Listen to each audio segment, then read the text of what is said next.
Record. Okay, we're now recording. So that means those who want to swear, too late. I'm going to share screens now. What I suggest that you use the chat function when you want to ask a question. I'll keep my eye on because otherwise we can get bogged down on certain points. If there's something that we can't answer tonight, you can chat to me tomorrow. Okay. Otherwise, the talk might become a bit too long and get bogged down completely. I want to share screen here. Right. Can you guys see the screen okay? Yes. All good. Okay. Right here. So our contents that we're going to chat, a couple of things that have changed from our previous talks. Coping with the heat and the humidity. This is a big game changer for us, and we're going to discuss it quite a bit.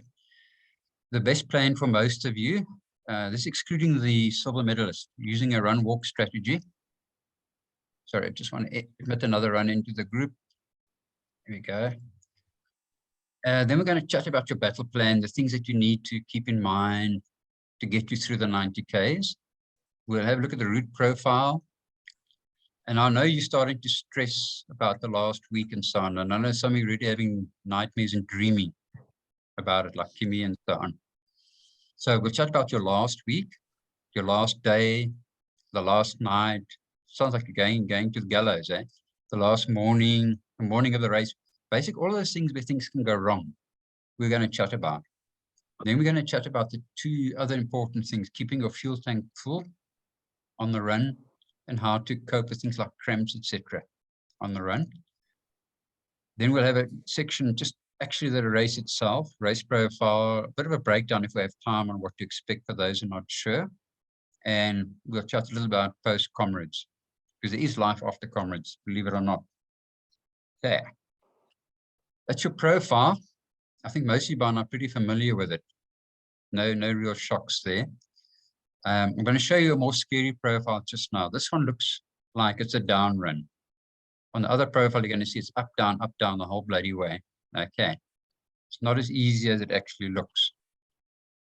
So the heat and the humidity, 2013, I don't think any of you ran the 2013. Any of you? No, hey? So I was lucky that, yeah, I didn't run it either. Sorry, Renette joining. Another runner. And could see the flags blowing while I was watching on TV. And then I heard the guys commenter saying it's actually a berg wind, a warm wind. And I've read since that apparently they had a 50% dropout rate. No, that's like 22,000 runners. That's 11,000 runners that didn't get to the finish. And a big portion of that will have been simply to the fact the heat and the humidity. So slow runners are going to feel the heat and the humidity a lot more. Let me just make it more like I see my slides better. So the slow runners are going to feel the heat and the humidity a lot more. The longer you're out on the road, the more exposed to it. It's not fair. A 10-hour run is going to have 4 hours more than a 6-hour run.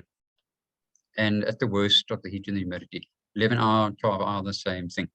Okay. So we haven't got a lot of time before the race, but what you can try to do is using a sauna twice a week. Those who've got access to a sauna for about 20 minutes. So what it does is it creates a humidity that you sweat. Because remember, we're not just talking about a dry heat that we have, say, here in Joburg. It's actually that humidity where you sweat and you don't cool down. So if you can use a sauna, it can help, even in the time that we've got less. If you can get to a gym sauna, between now and Comrades, you can probably go 3 times for about 20 minutes. It would definitely help. If you do that, bring some fluids and electrolytes as well. And then the other thing you can do, the last few runs, is really lay up on your clothes as well. That you created, that you sweat a lot. You know, you've seen these beginner runners where they have their truck suits on and they're sweating away to lose weight. And we all laugh, but it's much the same idea. You actually want to create a lot of sweat now when you run, and then drink a lot of fluid to start getting used to it. So that's the plan for that. Not a lot we can do now. We've got a week and a half. More important probably at this stage for you guys is actually coping with it in the race itself. A couple of things. The first thing is to be very well hydrated before the start.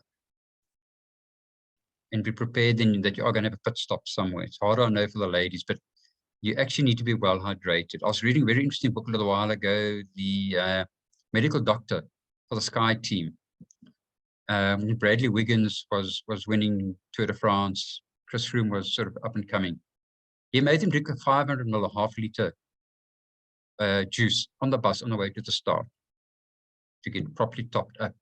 And they used to hate it, but he firmly believed you have to be well hydrated on a race like that. So it's really well worth making sure you're well hydrated before the start. You know, if you're standing at the start and you want to go for a pee, that's probably a good sign, and you can pull off somewhere. I would also suggest normally carry a bottle with water or your energy drink for about the first hour, partly because you want to be hydrating. The other reason is those first water points are chaos in the dark. The runners haven't had a time to get spread out yet. So you're going to find yourself jostling and trying to get to a water point in the dark, being bumped by runners and stuff like that.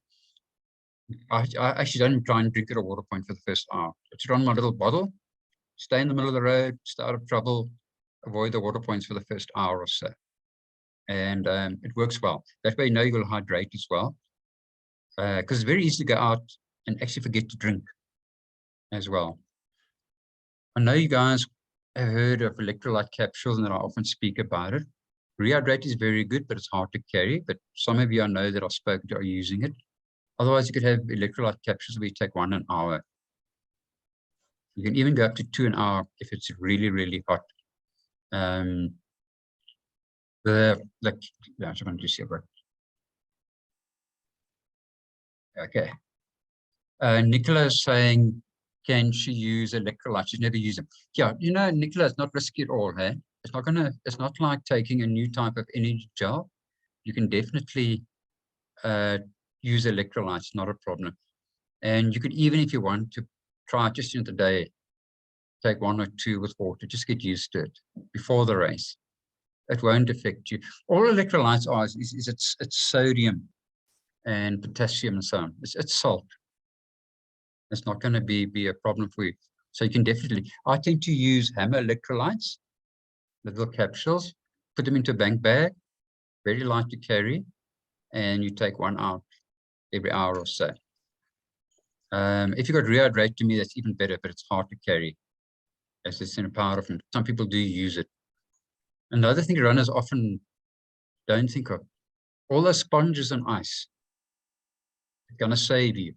If you can use sponging down and the water's cold and there's ice in it, you can focus on your quads, big muscles on your quad muscles, especially when you're going on the downs, when you start hitting Burgess Hill, Fields Hill, and those quads, it's like brakes overheating on a car going downhill. If you want to look at it as an analogy, start cooling down your quads. Your neck is a very good area for cooling down because you've got big arteries there. Your neck, throat, neck, your head. You lose about 80% of your heat through your head. It's massive.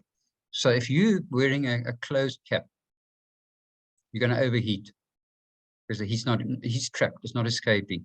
So you either need to have a very good mesh type of cap or an open cap at the top. And you can definitely then soak yourself and use a sponge on your head. It can really make a big difference. And then those of you, I'm showing my age now, but if you go back to the 1991 Comrades, Forrest was running with a ice cooling towel around his neck. It was a year that Nick Bester won when Bruce Forrest basically handed over the bat and you realize you can't do it anymore at that level. But it was a very, very good idea that he had. You could buy these ice cooling bands, towels, and you put it around your throat, around your neck, dump them into the water, cool down those big arteries around your neck, and it can make a massive difference. You can get various ones at sports shops. It's definitely worth having a look and seeing what you can get and trying it. And then basically every time you get to a spot where there's ice, dunk it in the water and put it over again around your throat. Can definitely help. If you guys got questions, like Nicola did, now pop them on the chat and I'll discuss them as we go.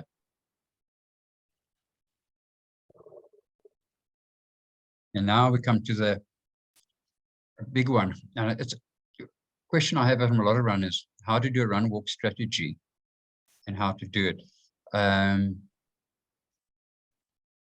I discovered in my last Comrades 2011 how effective a good run walk strategy can be, because before that I never used one. On my fastest Comrades, I would run non-stop. Now the 638s, like 650s, those Comrades, but the bull rounds I'd run basically till about 60, 65, till I'm feeling quite wrecked. Then I started putting the walks. Then in 2011, I hadn't entered for the Comrades. I had entered, but I hadn't qualified. I did my last race at the Broncos Parade 32 in February. I think I was injured. Stopped training completely. Week before the Comrades, I got an email to say that I had a CCD. So I went down and I ran it, and I knew, look, I'm going to cramp. I haven't done any training. So I should let another run in. And I needed a good strategy. The pace wasn't a worry in that sense. It was just a distance. So what I did, it was an uprun. I said to myself, the moment I feel any sort of distress, I'm going to start walking. Now, this is a total new one for me. Remember, I've never done this before. I said, the moment I'm struggling.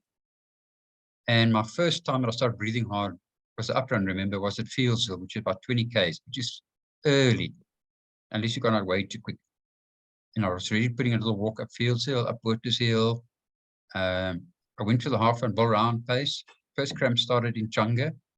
And from there to the finish, I was nursing myself the whole way, run, walk. And I did an 8:52 and I did my bull round. And it was the run walk strategy that got me through. So what you want to do with the run walk strategy is get as far down the road as you can before you're in trouble. That's the whole aim of it. So if you would normally have been in trouble at 60 Ks, by doing a run walk strategy, you might only be in trouble at 75 Ks or 70 Ks. And that makes a big difference at the end of the day. You won't lose a lot of time overall because you would have been slowing down a lot without it. So the plan then, you start early with your run walk strategy. You don't run until you're knackered and then you've got no option but to walk. You actually put in quite early. Now on the down run, you're not going to hit big climbs early on. Unlike with the up run. You come out, drop down, little polys, bit of a pull up to Umlaas Road. It's kind of like undulating through Camperdown. Your first big climb is going to be in Chunga at about 40 Ks. So stronger runners would often have the first walk there. But I would say maybe early at about 20 Ks, 25 Ks, depending on how you feel. Don't be scared to put in a walk. It's not the hutful walk where you're not interested. You have a brisk walk, keep going. But unless you're a race walker, don't try a race walk. It's probably going to be more tiring than running at an easy pace if you're trying to walk too fast. Just walk relaxed, 30 meters, 100, up to maybe 100 meters. And you'll be amazed how quickly you recover if you start doing that in between. So don't be afraid to do that. It'll pay off later on. Guys that were ahead of you early on, you'll be passing later on. So don't be afraid of using a run walk strategy at all. So the battle plan, now we're getting down to the nitty-gritty. The first thing for a lot of you, it's too late now if you've missed training. Okay?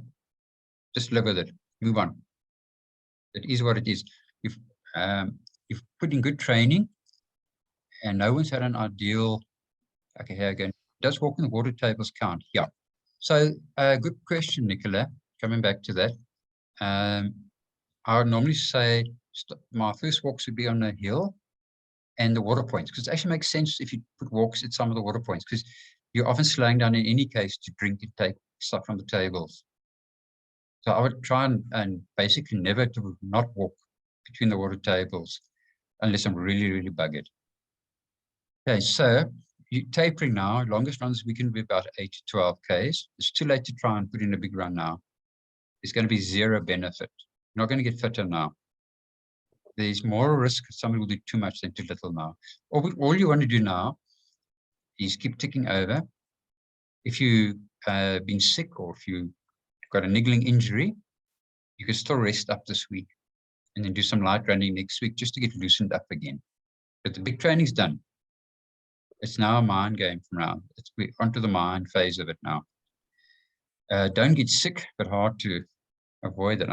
I had 3 runners sick yesterday, or that have been sick. So I think it's a change in the seasons.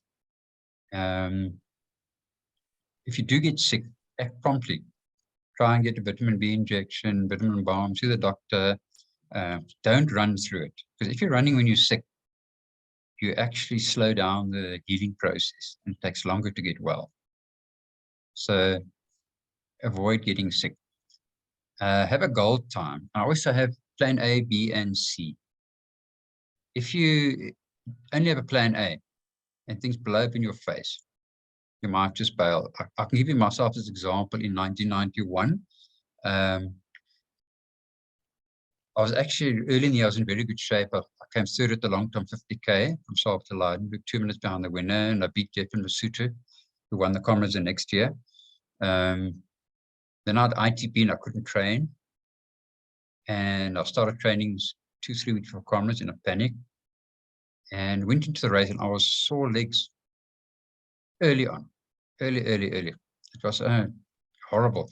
But I still went through 60 Ks under 4 hours at 4 minutes a K on my 6-hour pace on the down run.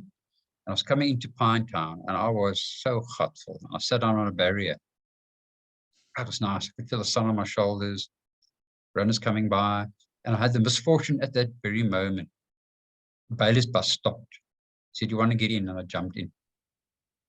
Now, the fact is, I could have just walked and jogged and I would have got going again and I would have run a 6:30 and run my PB. But at that critical moment, when the Bailey's bus stopped, I had no plan B, no plan C. It was 6-hour bus. I should have had 6-hour plan A, PB plan B, finish plan C. And I would have come away pretty well. But I had no plan B. So since 1991, I've kicked myself for that. Because to be honest, there's no reason for me to bail. I was slower and I was hurting, but I could have finished. It wasn't from an injury. It wasn't some sort of reason that I had a good excuse to get off the route. So have a plan A and a plan B and a plan C. So your plan B is your most realistic goal. Let's just say you want to run a bull round and you've got a fairly good chance. So your plan B might be an 8:50. But you think, you know what, on a good day, you're going to run an 8:30. That will be your plan A. Your plan C would be to finish after that. So plan A is if things go really well. It's all the stars are aligned on the day. Plan B is probably what you will run and you're happy with it. Plan C is you are going to finish. Try and work that out in your head and have those goals in your mind, because you're going to need it. At some point, you're going to have to know, look, things are changing. I've got to change my whole plan now. You can use a computer formula to determine your pace. Nicola was showing, I think it was Nicola was showing me no, it was Valamine, the Garmin Pace Pro. Some of you guys may have used it. Any guys use Garmin Pace Pro? Yeah, I did. Great, hey? Natasha, you have? Yeah, it was very helpful. Yeah, so it's a new thing that I haven't used. And if you download the route on it, and I'm just saying Nicola's back. You can work out your pace on it. The one problem that I think maybe for Comrades is the battery life on the watch. The people that have used it, Daryl used it at the 2 Oceans, and he finished about 20 seconds off the planned pace. So the Garmin Pace Pro does seem to work extremely well, because the advantage of the Pace Pro is it takes into account the terrain, your route profile. And you can't work your pacing strategy on a flat route. And the Comrades pacing bands that you can get to put on your arm, I'm not sure if they take into account the terrain, the climb, the ups and the downs. So those that have got a Pace Pro, in fact, Wilhelmina said she's going to run with 2 watches basically, a running watch and then one Garmin Pace Pro, just to use that. That's definitely could be a game changer, something to use. But what you got to remember now is it's just something I was going to bring in a little bit later. Brian actually WhatsApped me earlier asking me about this. Your GPS watch is not going to give you the correct distance. The GPS is not accurate. It can be out by about 30 meters per kilometer.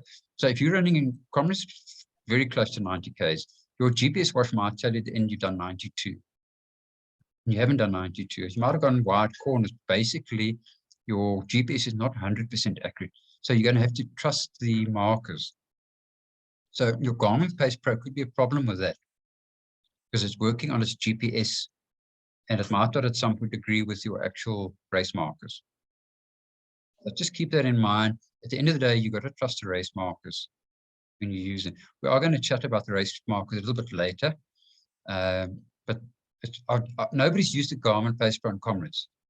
It'd be the first. So I'd be very, very interested to hear if it does work well, Natasha. If you feel it was good, I'd be very, very interested. Great. So you must remember, you've trained to run 65 Ks. None of you have trained to run 90. That's the bad news. Unless you're doing 200 Ks a week, like the gold medalist, you haven't trained to run 90, you've trained 65. So you're going to need a strategy to help you get through it. And you are going to slow down at the end and have more walks. You haven't trained for 90 Ks to run it non-stop. So the whole point in using a strategy is to get you through that point. Even some of the top runners that run near 6 hours have had to walk. And so don't stress about that. If you've done the 60K long run, you can do the 90. You were in pain on the 60, it just means on the 90 you're in pain for a bit longer, basically. Just carries on a bit longer.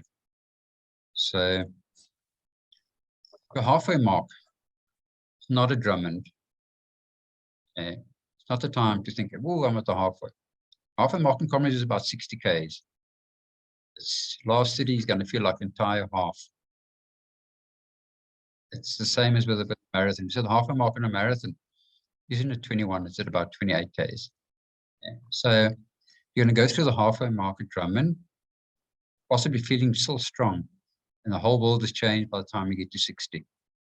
That last bit, I shouldn't be scaring you, Natasha, on your first run. You can have a wine, yeah. I'm talking to you because I've got you on my screen, amongst other. But the last 30 Ks is where it's all going to happen. It takes incredibly long, okay? So for your pacing strategy, what I like to do is a slow start. You've got the crowds, it's dark, you've got to warm up, cruise in the middle, and then build up a bit of a cushion to get you through the last 20 Ks. So the reason that I say this is Comrades pace is actually very slow.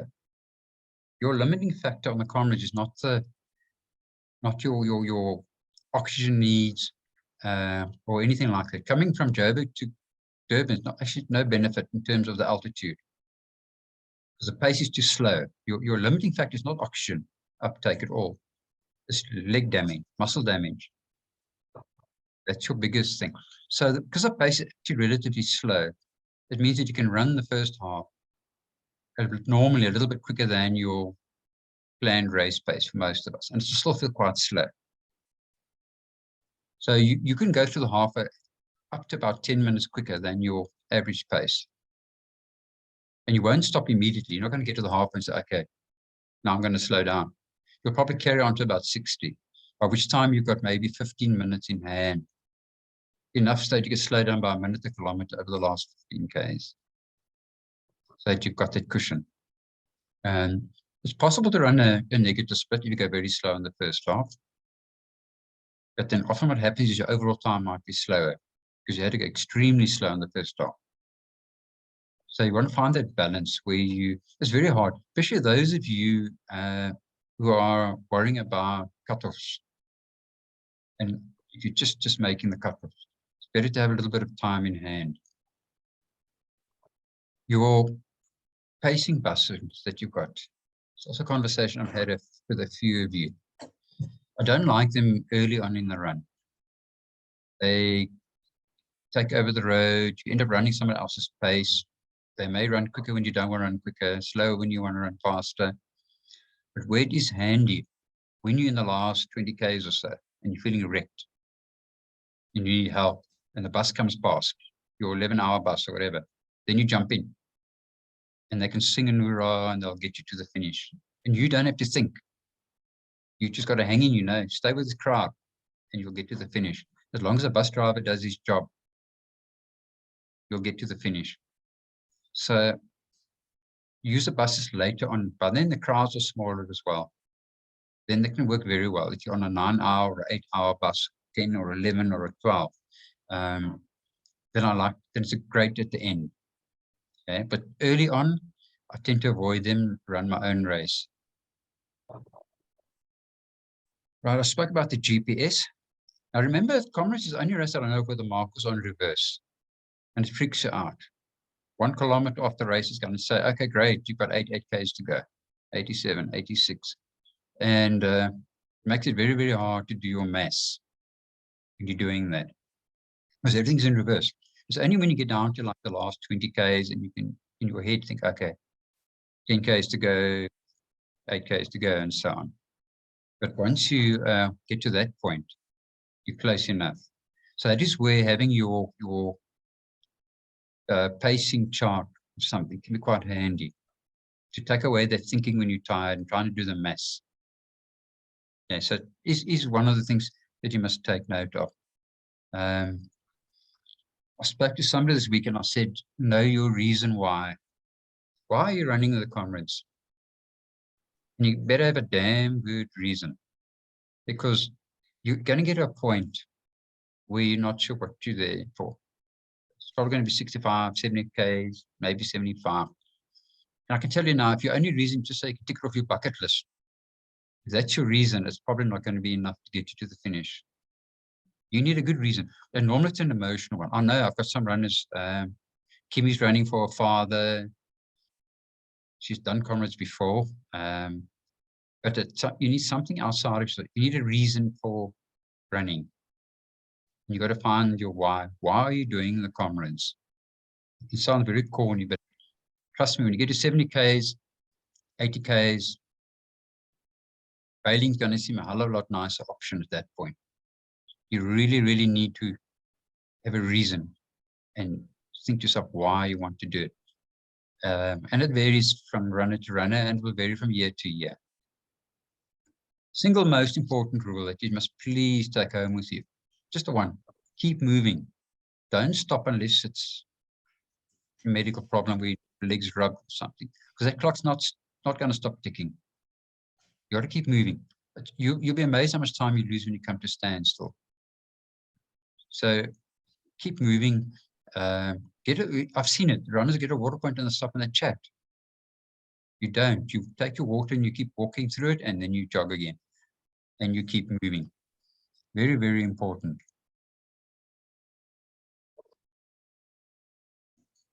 Okay, so any questions up to this point before we start the nitty-gritty? Everybody okay? Going into the last week. So you're tapering now, you're not going to stop running. You want to just keep moving. Please, those of you that do weight training, no weight training in the last weeks. In fact, I prefer to say not in the last 10 days. This is not the time to be doing weights and squats, anything that could hurt a leg or a muscle. You're not going to get any benefit. The weight training benefit has been done already. I said, don't get sick. Some of my runners are getting the vitamin bombs this week. If you do get it, don't get it too close to the race. It takes a while to get into your system. I've got runners like Debbie that swear by it. I've got a couple of runners that really, really, I think Nicola is one also, if I remember correctly, says it works very well for her. Definitely well worth getting. Carb loading. Carb loading is actually very important. It's gone off the radar. It used to be a big thing in the 80s, 90s, and now we tend to forget about it. But basically what you want to do is the last 3 days is you want to stock up on your carb levels, basically your fuel tank. But you don't want to overdo it.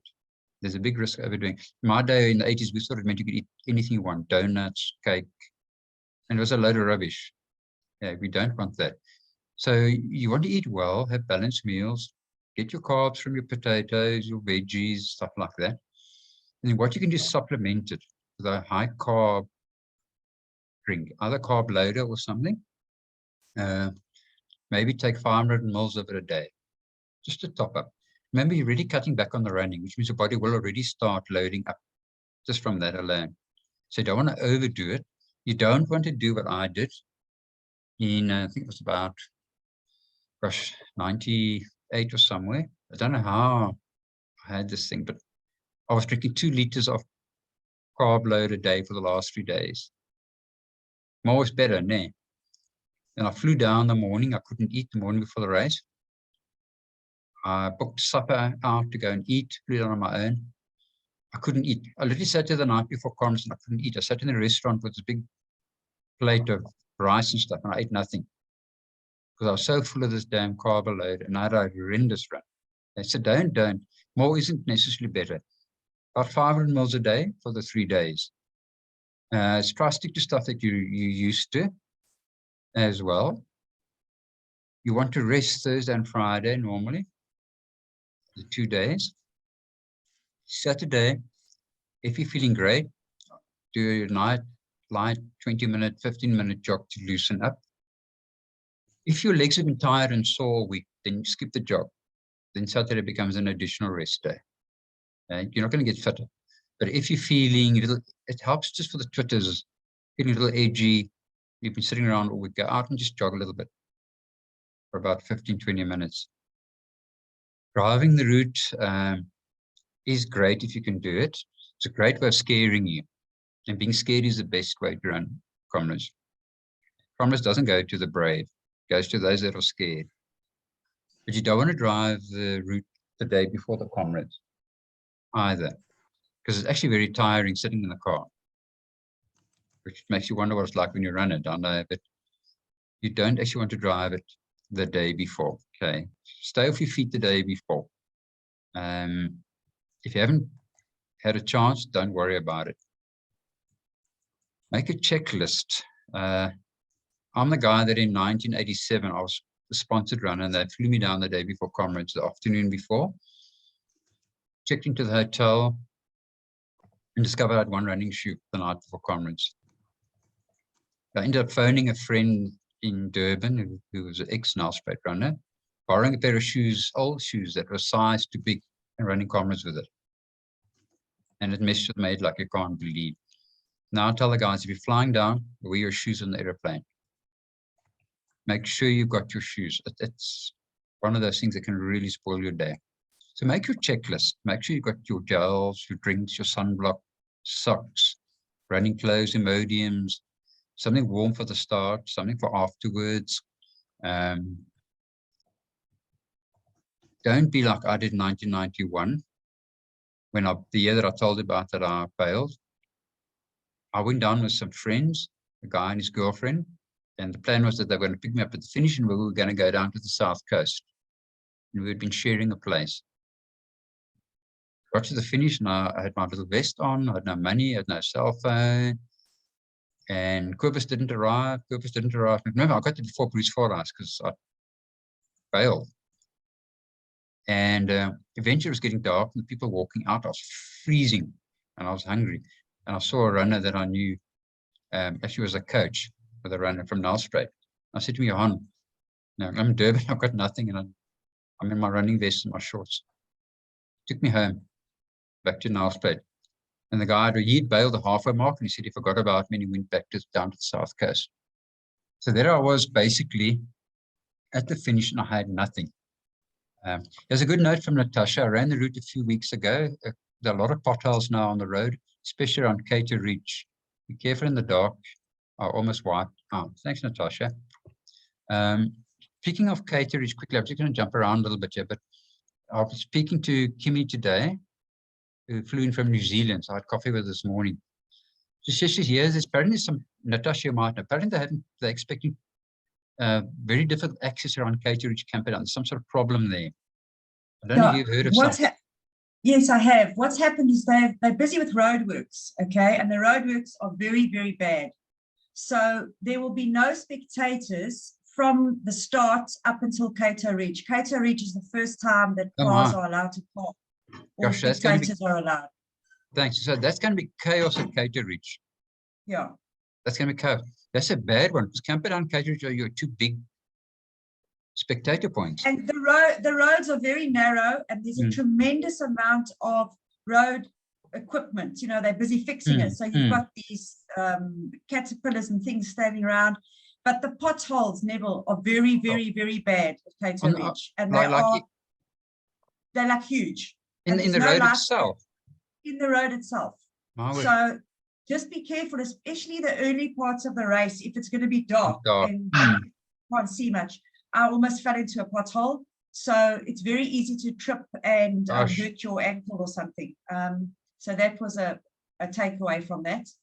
But it will be a lot of congestion because no one is allowed past Cato Ridge. Gosh, I'm glad you told, because Kimmy had coffee with her today, and she was saying she just heard something was wrong at Cato Ridge and Camperdown, you know. It explains why this road works. But it's a good thing you tell me, because you must imagine a lot of you are going to have supporters on the route and people and this is going to make it extremely difficult, because I would personally not then suggest skipping Cato Ridge completely even. You can't go to Drummond. Drummond is closed early and it's very busy. So your best bet then is going to go to nearby store in Chunga. I would suggest for those who that's around about 38, 40 Ks. It's going to be your best bet. That if you want somebody to see you before the halfway mark, okay? That if you can get in there, it's normally more quiet, some of the less congested spectator spots. So you can normally, I remember, I think it was in Chunga Hotel road that I took to get in. But there are 2 or 3 spots. Wide still is one of them. And just before in Chunga, I'm talking about just before the climb, not on the climb. Eh? So keep that in mind. Thanks, Natasha. That's a very good point, because it means in the first half that they can only really see you round about there. Chunga by itself. Neville, the other thing is, because of the congestion, the clubs down here are basically organizing buses. So like from my club, we're not that we're not allowed, but we've been discouraged to go in our own vehicles because of the roadworks. It's taking an hour longer to get there. So they're urging people to leave by 3:30 in the morning. Are you serious? An hour longer? And that's not even Comrades congestion. It's going to be the narrowing of the road, and there's a single lane only, and it's just cones and cement blocks in the way. It's a proper roadworks. So like we're going on a bus. We've organized a bus for the whole club, and a lot of people are doing that. And I think I heard somewhere that Comrades also have shuttle buses now. They're trying to encourage people to get onto these buses to get to the start, instead of having your family member drop you off because of the traffic. So yeah, you're right. So it's not just that it's going to affect the spectators. It's getting to the start if you're from Durban. That's quite a stress. It's quite a stress. Sure. I'm glad you've told me this, because I'm going to have to tell the guys. It means either leaving very early or ideally even staying in Pietermaritzburg somewhere, you know? Yeah, I think so. Gosh. No, thanks so much. I'm glad you told us this. I'm going to definitely tell the guys on Thursday, because this is a game changer, you know, for the plans. Okay, so coming back to where we are now. Hi, Benjamin. How are you doing? I'm good, good. Good, man. Good. Welcome. The expo. Be careful that you don't spend all day at the expo, because it is such a great vibe. It's tempting to walk around and crash your legs, okay? Don't do the sightseeing thing.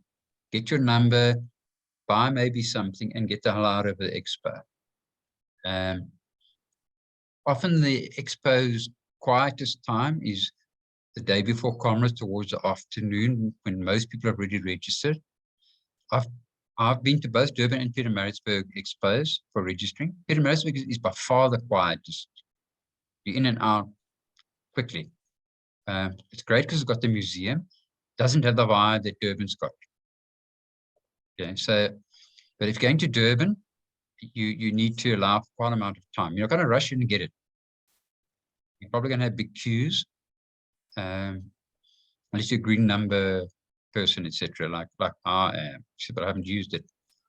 But I mean, the one year I remember we actually then had a computer malfunction, wanted to go away and come back again. So don't spend too long a time at the Comrades Expo. Bring your own pillows. You can laugh, but I've had one pillow for about 30 years and I keep washing it and covering it again because I can sleep anywhere with that pillow and travel anywhere. You want, a lot of you are going to be, unless you're lucky and you're local, a lot of you are actually going to be in strange rooms.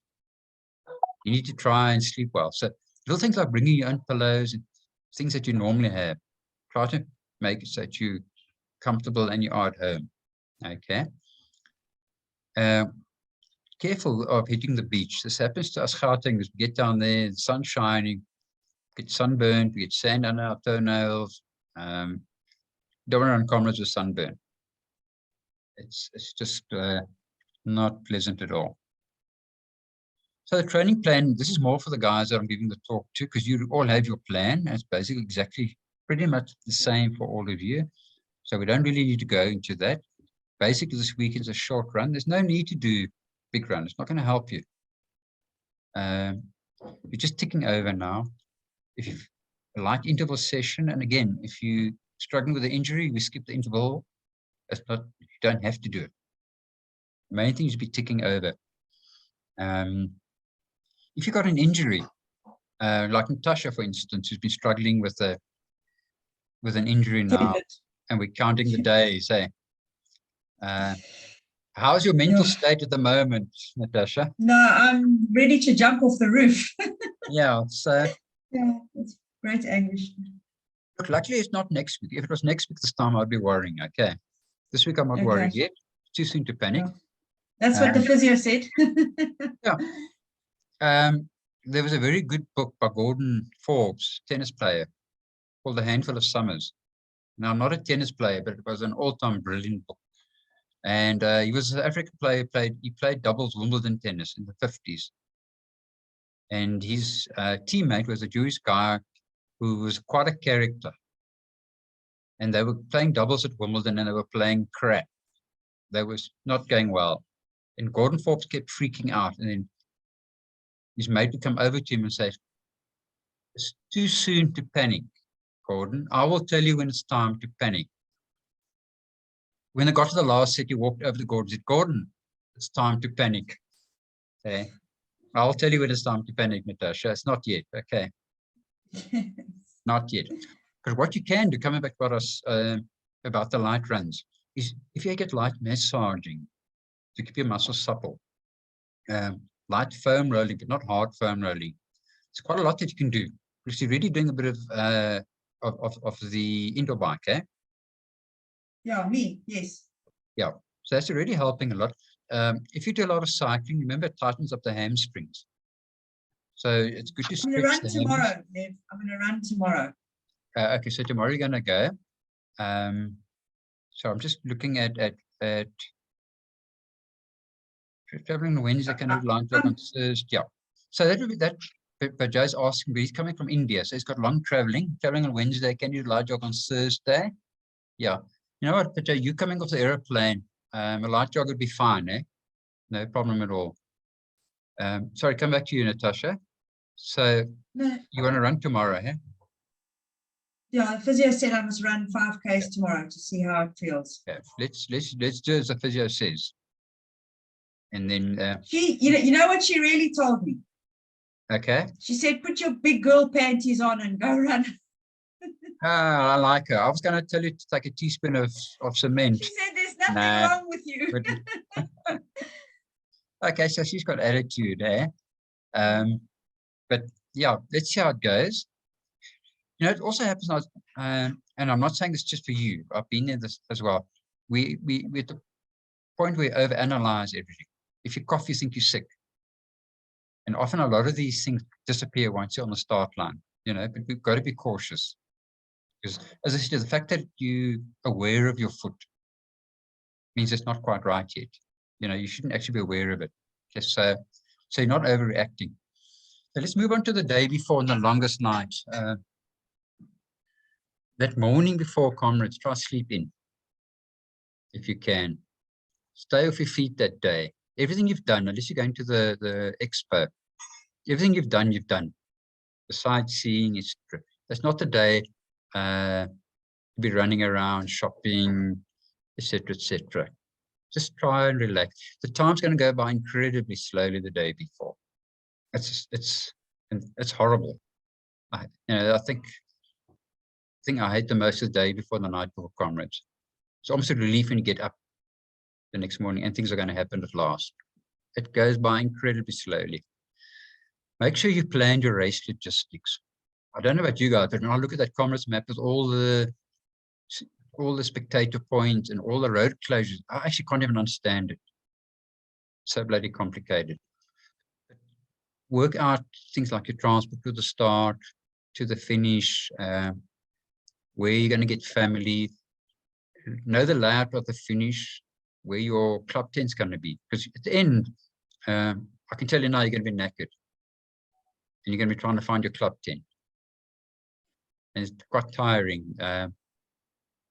Little things like that. So try and figure out some landmarks at the finish that, look, if I'm there, then the club tent will be to that side. Normally, if you've got family and they're watching the big screen, they'll often see you coming in. And if they're using the app, I presume they'll have the app this year. It's very, very good. So what they can do is, at your last point, normally on the down run, the last point is about Mabel, that they'll get a message of how far you've got to go. They'll have an idea that you're going to be coming in the next hour or whatever.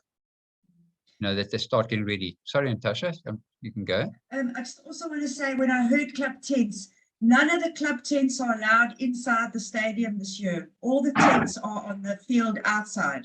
Okay, thanks. So the bad thing there, maybe, as well, it means you've got to do those horrible walkovers, crossing over the track, up those stairs and down the other sides. Yeah, I don't know what that is, but I just know that no tents are allowed to be inside. Everyone's outside, and some of the clubs are in the boxes. The bigger clubs have taken a box. Yeah. Okay. Because we had problems. I remember one year with Midrand, we had the most horrendous club side. I mean, it was such a steep embankment. You couldn't, you kept rolling down. You can imagine, after 90 Ks, it was horrendous. So find out the layout, little things like that. Because what will normally happen is your family would try and meet you. When you've finished, you'll walk through a chute, getting your medal, your badge and stuff. If you're a green medal guy, we've got some runners going for green, John, Debbie, they'll pull off to one side into the green medal tent. The rest of you will pop out the chute on the other side, and that's often where the family will wait for you. And they already know where everything is, where the tent is, etc., etc. Another thing I must just mention, so I've had it before, where you're waiting for a runner and the person has slipped in and then they're actually lying in the medical tent on a drop or something and you don't know it. So if they don't see you and you haven't arrived and you should have arrived, tell the family to pop into the medical tent. Just check, you might be there on a drip. Particularly with our worries that we have about the heat and humidity. I suspect there's going to be a lot of people on drips. So I'm sorry, I'm going to see, I've got another question here. Steve's map of the finish there. Okay, so just tell the family, if they can't find you, you might be on a drip quite easily. So where am I? I've diverted a bit. Make sure you've got warm clothes, something to eat and drink. Make sure stopwatch is working. Don't laugh. I wonder how many people have had stopwatches dying on them. Or the day before, you're in a panic in trying to get new batteries and things. Little things like that can make a difference. Last big meal. You want to have something that you've eaten before. It's quite easy to digest. I like to have my supper fairly early, because one of my big problems is trying to digest the food. Because invariably, I'm literally on the way to start line, and I realize now my stomach decides to play ball. So you wake up in the morning in a panic, and nothing's happening, and you got around 90 Ks. In fact, the one year my friends, Greg and Claire, gave me prunes, and that moved my stomach. I can tell you the next morning, my stomach was working. But it's better to eat a little bit earlier to give you food time to digest. Maybe it's 6 o'clock or so, not 8 o'clock or so. Stick to what you normally eat. Nothing new. I'm not a big fan, if you can. I'm not a big fan of restaurant food the night before because you have no idea how it's been prepared, or if there's been oil in it or anything. If you can prepare your own food and it's even better for that last meal, ideally. Don't try and get into bed too early because you're not going to sleep. You're going to lie there and toss and turn. I remember my training mate, Chris Rannick, he came third in 1984 on 5 hours 34. And it was my first Comrades. I did a 7:21. And the next year we were sharing a flat partner, him, myself, another strong runner, Pete Smith, who had about a 6:15 Comrades. So I was a novice going for my second Comrades, all nervous, you know. Chris was going for a win. And I went to bed and I couldn't sleep. About 1 o'clock, I was like, no, bugger this, I'm going to get up and make coffee or something. I walked into the kitchen and there was Chris and Pete playing rummy, playing cards. They couldn't sleep either. I mean, and he'd come third the year before. So the nerves, it's there for everybody. You are going to be nervous. So don't try and go to bed earlier than normal. It's not going to work. For me, I will normally fall asleep just before I have to wake up. It's just when I start to fall asleep. You know, if you've got your alarm for 3 o'clock, I'll fall asleep at 2 o'clock. But the good news is your important night's sleep, what we call the penultimate night, is 2 nights before. It's Friday night. That's why I'm saying to you, sleep in on Friday morning if you can.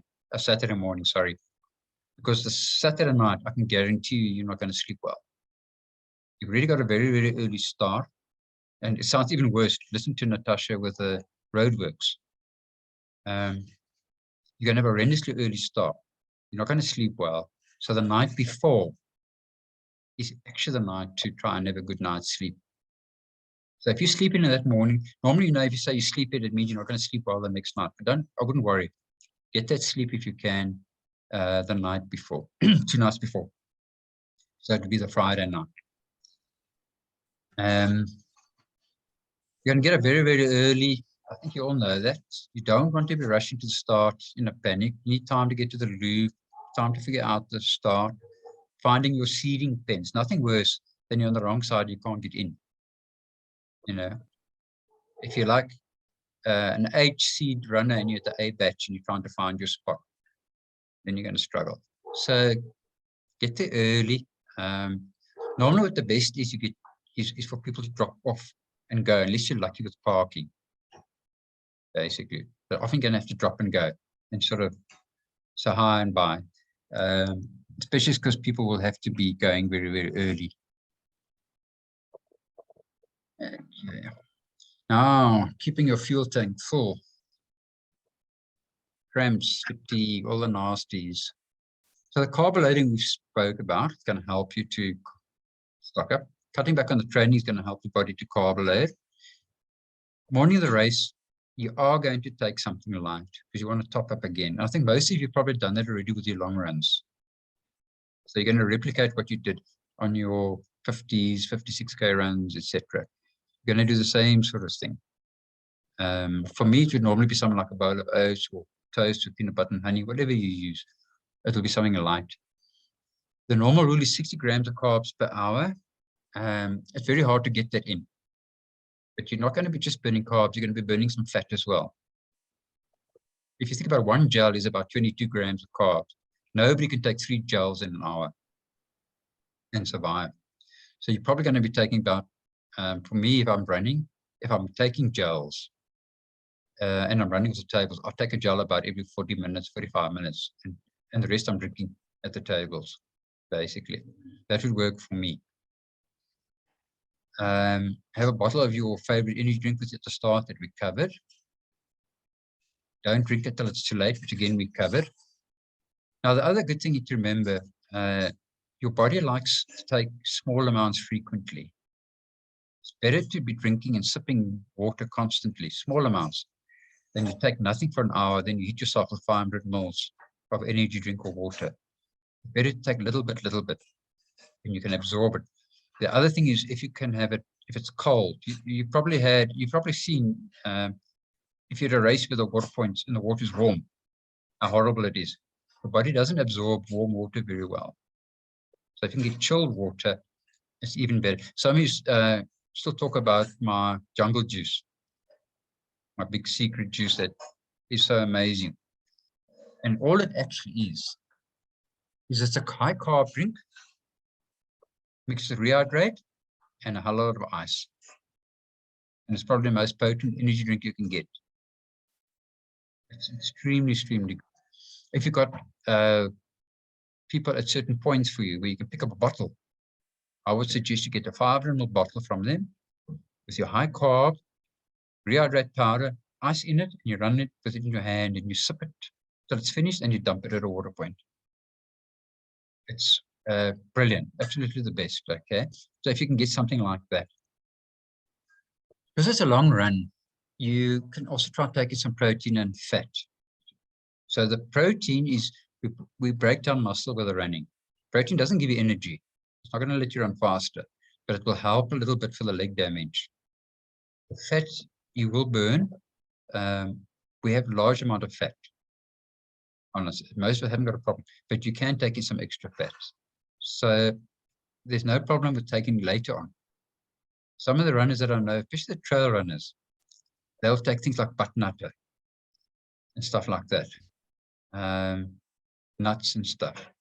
But generally on the route, the things that I like are potatoes with salt is absolutely unbeatable. Bananas are, one banana is about the same, is about 22 grams of carbs. So it's very similar to a gel. But you're getting the added bonus, you're getting good potassium in it as well from a banana. Very easily digestible. I often used to like to have something like a little droeworst. Don't know if any of you ever tried it, but on the trails I used to carry it with me because it's very light. It's got meat and it's got fat. And it's actually quite nice to have late in a run sometime. Just, you know, you're going to get very tired of all the sweet stuff eventually. Electrolyte tablets for the we've spoken of. Your rule of thumb is about 500 mils of fluid an hour, but it'll vary depending on how fast you run. Okay, just be aware that with this heat that we're expecting, you need to take the electrolytes to absorb the water. So if you're not taking electrolytes, you get bloated, the water sits in your stomach. So you got a double whammy. You're going to get nauseous and you're going to vomit and you're going to be dehydrated. That's why the electrolytes are so important. Just expect the fatigue. It's going to happen. Okay? You're going to have good moments. You're going to have bad moments. But I can tell you now, you're going to get a point in the race where you're going to have to decide, am I stopping or going? The make or break.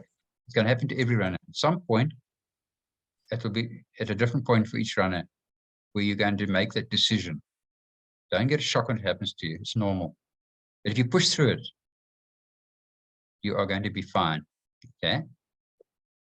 Use the spectators, the vibe from them. Look into the faces. They're all there for you. For one day, you're the hero. Use them. Painkillers, I'm very anti them. I don't trust them. I went through a phase. My earlier Comrades, I never used anything. So got a question there. No problem. And then out of about 3 years that I found that I was using, when I was doing bull rounds, I've taken microdol. And I found it worked for about an hour.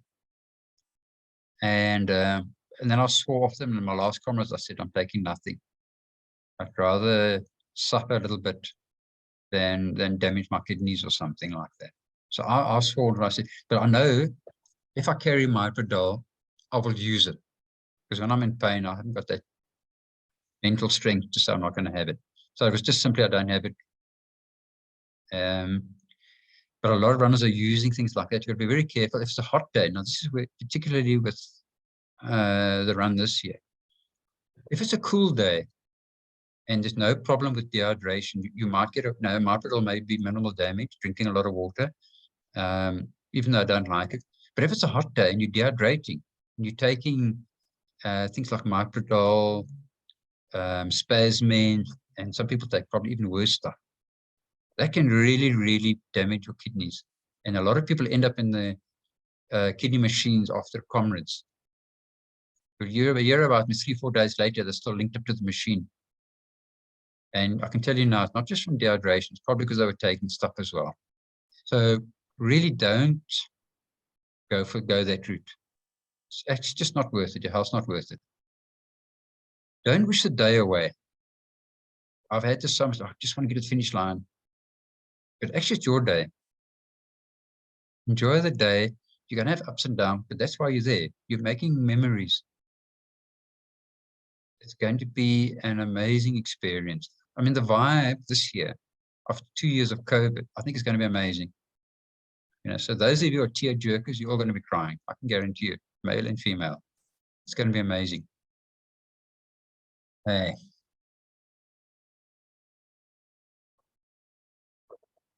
Got the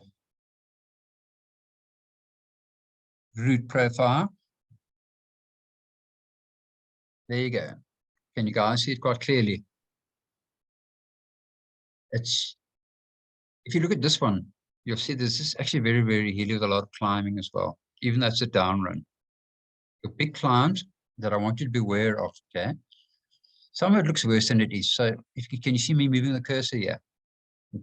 Okay, so going up to Umlaas Road, that climb looks very bad, but it's not. Okay, it's more gradual. Okay, to reach the big climb that is a real cow is this Nchanga one. It's about 2.5 Ks. Nchanga is extremely bad. So when you hit Nchanga, that's where people fall apart. Anyone who went out too quick will be going backwards. Most people will be walking. It's got a very bad camber, and it's very steep and winding. Rion says you can't see anything. Not sure why. I can see. You can see. Okay. Yeah. Natasha, you ran that section now, hey, up in Nchanga. No, I didn't find it too bad. I'm trying to think.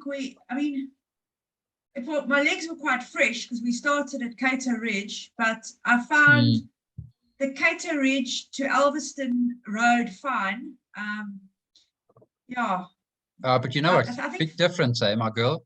You started Cato Ridge already 25 Ks into the run. Yeah. You were fresh. But still. I'm thinking of the Canva, like a Canva. Yeah. I couldn't. Yeah. Is it? I didn't. There's no pavement there. It's all overgrown. So Yeah. Okay. the road is quite narrow, but yeah, it wasn't bad. Because I recall it quite again. You may be more used to those roads than we are. Yeah.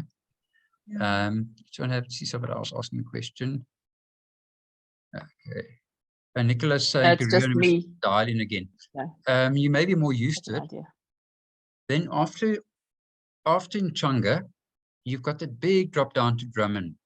And that's actually a very risky section of the route because there's a big temptation to push. You're looking at your watch now at your halfway mark time. And it's a very nice fast section, but it's very easy to bomb it down there and trash your legs. You actually need to be quite cautious going down to Drummond. Because when you come out of Drummond, again, this map is misleading, but you've got a horrendous 3K climb going up to Hillcrest. When you come out of Drummond, you're going to head up towards Alveston Tower. Bad. You agree, eh, Natasha? That was the worst. It was really bad.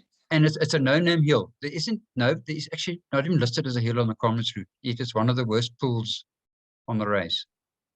Okay. That pull out of Drummond all the way up to Hillcrest is tough. So I'm just looking at chats. I'm getting. Yeah. Unnamed hill. Line Park's early on, Sharon. They aren't really. See, you're looking at Lion Park. Look, Sharon's asking about the hill at Lion Park. That is actually just all that's happening is you're having from the little pollies, you climbing gradually to the top of highest point of the route at Umlaas Road. But this gradient very gradual. it's not. This map makes it look way worse than it is. And the other thing is, Lion Park, you're only about 16 Ks into the run. Now you really should not even feel that climb. After 16 Ks, you actually just warmed up. Normally on the down run, when it's beginning of June, it's only got nicer light and you're actually throwing off your top, your warm long top at Lion Park. You know, the race hasn't started. So from there to Umlaas is not, honestly, I think there is a risk if you're pushing too hard, not realizing you are climbing, if I could put it that way. But it's definitely not a climb that I would rate. It's very early. The map makes it look much worse than it is. Here's up Alveston Tower. And then when you get to, you're going to have the big drops, Workers Hill, Hillcrest, Kloof, the section here at Kloof. This is probably your nicest if you were strong. Hillcrest, Kloof to Fields Hill. It's probably the nicest section of the entire route for fast running, if you are feeling good. But frankly, not many people, I've never felt good there. You know, even when I ran my best down. It's not a steep downhill as it looks here. Yeah, again, it shows there's a more of a downhill. Going through Kloof, Hillcrest Kloof, it's a gradual drop, shady trees, great support. It's actually a very, very nice section of the route. You could potentially, if you were strong, that's who you'd make up time. Fields Hill, I coached a runner, had about 10 years ago. Coached her and her sister and her brother. And she was gunning for a ball round on the first Comrades. Quite a cocky lady. And she said to me, I said, look, you know, she was doing the down run on the first Comrades. I said, you'll know you're getting tired when you walk on the downhills. And she said to me, Coach, not a fuck will I ever walk on a downhill. And she WhatsApped me there after and said, Coach, you were so right. I was walking on fields. Now you're going to know you're tired when you're walking on a downhill. Yeah. Fields Hill, unless you're really feeling strong, you don't want to try and make up time yet there. You want to save your legs going down. You might be a bit quicker than race pace, great, but nothing suicidal. Because when you come down down Fieldsville, you're going to go through Pinetown with huge crowd support, massive. And you're going to go into Cowies. Cowies is a bitch. Okay. Most people are going to walk it. It's about 1.2 Ks. The nasty thing about Cowies, I'm going to give you the tip now. Well, I don't know with Mnet. I think they're doing the TV coverage. Top of Cowies is a camera. So that the whole family can see you walking. So if you want to run, watch out for the camera. When you're near the top of Cowies, start running. Okay. That's one of those, it's like Polly's. You know, you will not catch me walking the top of Polly's because I know the camera is there. Okay. I walked the whole of Polly's, but nobody knows that. Now, the worst section of the entire race, to my mind, is actually after Cowies. You think after Cowies is going to be downhill, you can almost see the sea, I think. But you've actually got a horrendous section. Westville, Mayville, 45th Cutting, Tollgate.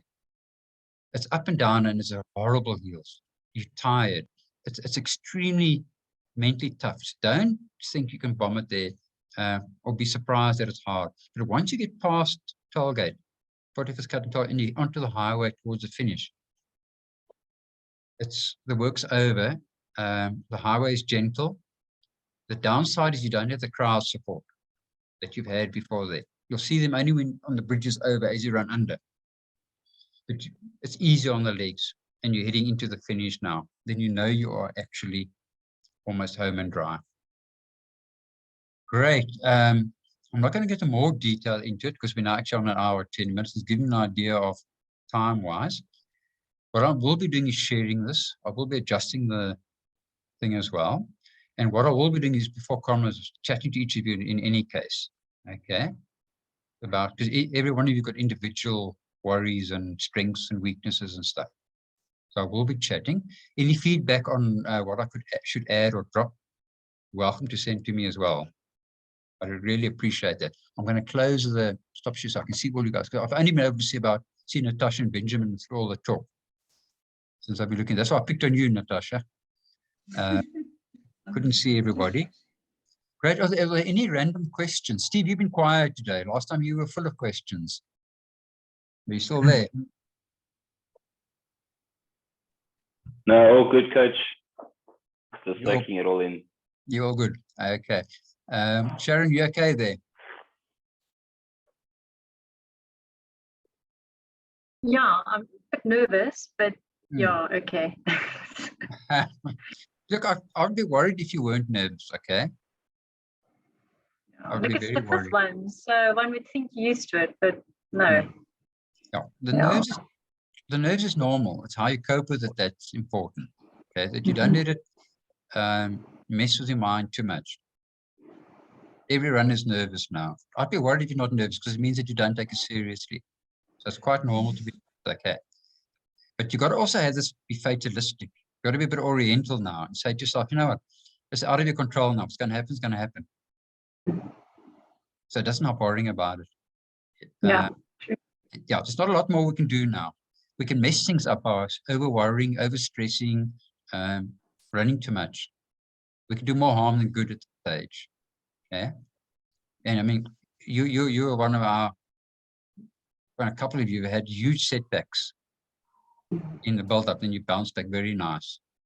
You know, going from COVID to falling on your knee to, you know, you've had your share of setbacks, and maybe good that other runners here, because you've all had, you don't know about each other's setback, but believe me, you've all had setbacks along the way. Okay. And I always say that you should actually get the medal for arriving at the start. Comrades is easy. Comrades is easy. You know, really, it's a jog in the park. You got thousands of people there to cheer you on. But those early morning runs when you're out there on your own and it's cold and dark, that's where you should have got the pat on the back. Renette, is jy nog daar? See if we can get Renette. Hallo, is jy Hi, nog Neil. daar? Ja, ek is hierso. Ja, daar. Hoe voel jy nou? Want jy's nou een van ons novices. So, hoe voel jy? Nee, ek is nogal heel alright. O, Bietjie maar nervus. jy jok so met 'n reguit gesig. Hè? Nee, ek is nou oor die verkoue, so ek is nou amper daar. Amper daar. Okay. Ja, nog ja. een van, ek het gister 3 mense wat my binne die oggend gewasem sê hulle is almal siek gewees. Comrades atleet. Ja, so dis ek dink dis die draai van die seisoene, okay? Ja, Ja. Maar eerder hierdie week as volgende week. Ja. Nee, dis goed. So moenie Ja. stres nie. Solank jy regkom. Dit is nou nie 'n ding om te worry nie, jy weet. Ja, sal kom. Sal Jy regkom. gaan. Ja, jy het great geoefen, hè. Ek is regtig indruk gewees met jou. Jou arme man, hy het nie 'n kans, jy gaan stikkend hardloop. Ek hoop Rian luister. Hy staan en luister, ja. Gaan hy luister. Ja. David, I see you've been very quiet. You there? I am. I'm dealing with the 3 children and listening and watching all those things as well. But I am. I was gonna say, how are the little ones? they all well, keeping us busy. But pajama drill for you, eh? 100%. But no, I've been listening. I think I do have a question around just tomorrow. Yeah. Tempo run. How fast do you do tempo run? And where do you put yourself at risk? It's the last run of any significance before we actually take on a 90. It's a good question, Dave. So what you want to do, a bit of faster running to help you peak, but you don't have to see how quick you can run. Okay. Yeah. Because we don't want to risk taking. So let's just, for argument's sake, what would your tempo pace normally be at? I probably was going to look at about 4:05. 4:05. So I would say back off by about 10 seconds, okay, and do it at 4:15 or even 4:20. In other words, fast cruising, quick enough that you're getting benefit, but that there's much less risk. Okay. Yeah. Cool. Yeah. So especially because you're one of our quickest runners here, that you do get that sharpening up process, but we don't take any risks. Yeah. No. Cool. Thanks. But yeah, look, I'll be there Thursday as well at the club. We can chat and we'll make a plan before I go down before you go down as well. You know. Yeah. 100%. We'll definitely do that. I want to just see here quickly before we wrap it up. Neville? Yo. Sorry, just a question Yes, from Shri. Nicola. From Shri. I don't know if I'm pronouncing Shri's name right. He just asked how to use pace band. Is it beneficial? And do they consider the uphill for the first half? Yeah, that's the question I was hoping you wouldn't ask. I'm not sure now of the answer. The pace bands can be good, but it has to take in consideration the climbing, and I'm not sure. What I actually need to do, doesn't help I'll bullshit to you, I need to actually email the CMA and ask them how what are they basing the pace bands on? Because they can be very nice and convenient. I've known runners by 3 pace bands, coming back to my plan A, B, and C. Literally running with, if all goes well, green one is my plan A, blue one is my plan B, and red one is my plan C type of thing. So I have known runners use pace bands very well. Now, the thing that you want to do with Comrades is you want to minimize the amount of thinking that you have to do, because you're going to be fatigued. It's very hard to do all this number crunching and planning. So it does help having something like that. So I think what I'll do is I'll try and email them, see if they can tell me that. Then I'll let you guys know. Okay. My thinking, what I'm going to do is, so I've got 3 options, and then obviously the finish, the 3 options, and I'm going to put my average pace, write it on my arm in permanent cookie. Yeah, look, I've got a whole lot of things that I'm planned for writing on my arm. look, I must tell you, Sean Mathieu, when he won the Comrades, I'm talking in the early 90s, so if you guys won't remember it. But you look down his whole arm, he had all his splits written down to win the Comrades, written in Koki pen. It worked for him, eh? And he won the Comrades like that. So no problem with that either. Rian, you with us now, eh? Yes. Okay, great. So, Joyce, sorry, you missed a bit of the conversation because you jumped in and you came back. I see Campbell, I was about to come to you now as well. Let me just go. Rian, you all good? Any questions? Besides of the nerves and sleepless nights kicking in, just worried about injury and those smaller things. Yeah. So I don't have a question. It's just thing that goes through my mind a lot. Yes. The pace, what pace should I run? So yeah, we'll chat about the detail because everyone is different. Okay, so we'll talk about your pace. How's your hammy now? Beautiful. Okay, so can I tell them what a fool you were? Am I allowed to? You may. Rian's a guy WhatsApp me on Friday night, 3 weeks before Comrades. Coach, I've pulled my hammy. So I said to him, explain to me how you pull your hammy on a Friday when you got a rest day. Explain that to them, Rian. Oh yeah, so my daughter had an athletics event at school, and I rocked up there just before the relay starts, and she tells everyone her father's running Comrades and he's an athlete, and parents and teachers run, and she's here on my neck. Daddy, please run, please run. Yeah, silly me, I decided I'll run without stretching, without taking my shoes off. Got the baton second, and the guy was not far from me, so I to myself, this is easy, I'll catch this guy. Yeah, like few meters in, hamstring just popped right there and then. So yeah, I was in tears. I was in tears. I had to plead and beg the physio because it was past 3 already. Phoned him, plead, beg him to help me. About 6, 7 acupunctures, needles later, hell of a lot of ice, a whole week and a half rest. But yeah, luckily we're back on the road, and I did a speed session on Sunday. It went well. So yeah, Amy's okay. Right. Moral of the story, they don't listen to your daughter sometimes, eh? I think, but luckily you got away with it. Campbell, you still there? Can you chat? Is your reception okay?